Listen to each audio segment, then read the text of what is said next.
What is going on, my Atomic Autoworks friends? Guess what? Today we're working on a 1970 Mustang for a repeat customer. We want to get this thing done and get it out. And I had to ask him for a little extra time with it because Mark and I were working on it very late, trying to get this thing done, and we just need a little bit more time. And it has to be right. We want it right, and our customer appreciates that. So he said, take our time, make sure it's right, even though he emphasized that he really wanted his car because he wants to drive it with him and his wife, like to cruise around and have fun with it, which we all do. So this car came to us the first time about a year and a half ago, I believe, and it came from another shop.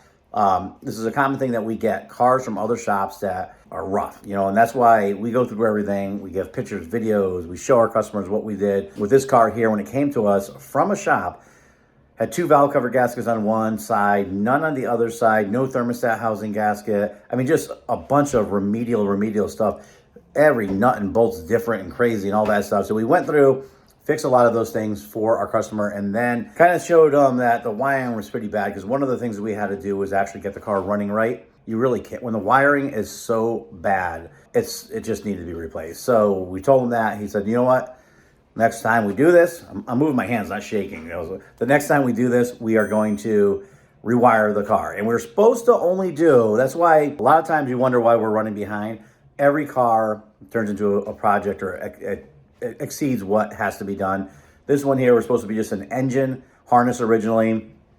Got into the dash and it was horrible. I mean, it's like I don't know, it's just it should be the poster child for a car that's about to catch on fire. He ended up saying, let's do the dash too. Then we got into that, and all the wiring going to the back of the car was crossed over. Positive and negatives were actually fused together. It was just a mess. So anyway, here we are. A year later, year and a half later, we're wiring the whole car up for him.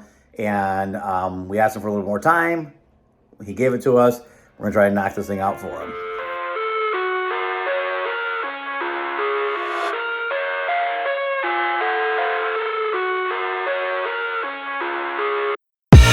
I live inside my own world of make-believe.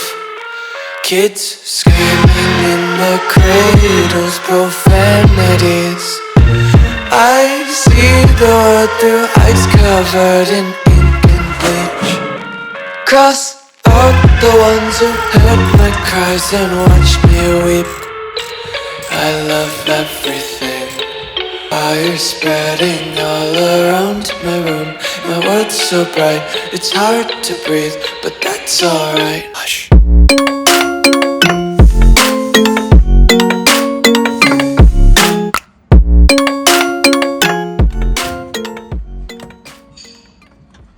Now, let's see if the horn stays on, or if it works.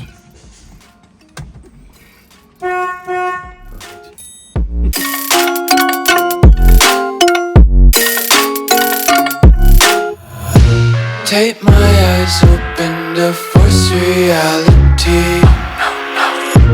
Why can't you just let me eat my weight in glee? I live inside my own. The lights and the other things. Okay, so you're doing the engine off checklist right now. Front hazards. Rear hazards are good. Headlights are on. Yep, low beams, high beams are on now. Yep, both tail lights are on. Right signal's on. Front. Is right signal on the rear, Grace? Yep, it's on, I see it. Do left signal.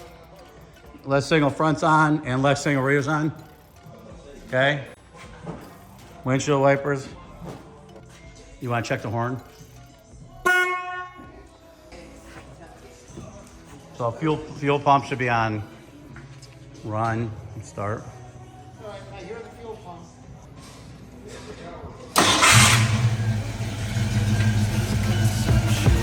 Faster to waste oxygen. Hear the children.